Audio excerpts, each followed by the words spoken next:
But even when he had the right idea to throw it into the far corner, he sometimes failed to execute properly.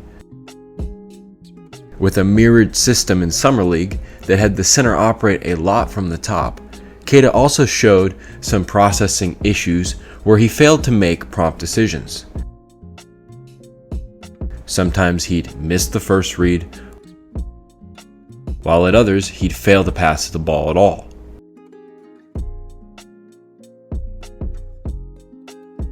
His indecision and lack of sharp awareness also comes into play on defense. He collects attention with his blocks, but he's far from a perfect inside presence, as he will sometimes have noticeably delayed reaction times. And perhaps most of all, as laid out here, one of the most frustrating things about Queta is his inability to play consistently. Through his 3.5 games played this summer, it felt like he'd give you about one really good quarter of play with maybe some spillover into another period. The rest would be mediocre or mistake-ridden. That notion of inconsistency extends to his role on the floor as well. When he focused on defending, rebounding, and finishing, he looked okay. But there were also times where he played outside himself, including that time he took and missed a late 3 in a one-score ball game against the Hawks. In essence, Neemias Queta demonstrated that he's still such a raw product, and at the ripe age of 24 no less.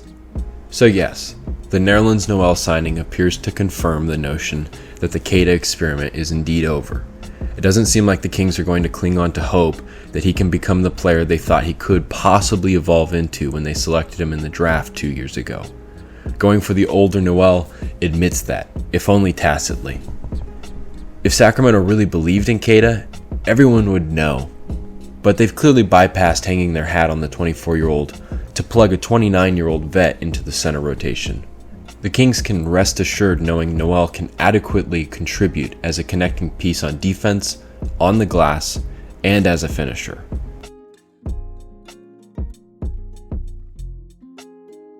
Noel, as is, will bring to the table all the things the Kings can't afford to wait on Queta to master. Awareness, fluid athleticism, decisiveness, instincts, and an ability to execute consistently. In short, the depth at the 5 is much better because of it. They have an all-NBA starter with solid veterans in Alex Len and Noel jostling for backup minutes, with Trey Lyles mixed in as a small 5 option that should get used a fair amount. What lies ahead for Neemias Queta is more of a mystery for now. Sacramento won't give him an extensive shot in the NBA, and as a top team in the West, that makes sense. Nevertheless, there's still a chance that another team in a different scenario could offer Queta an opportunity.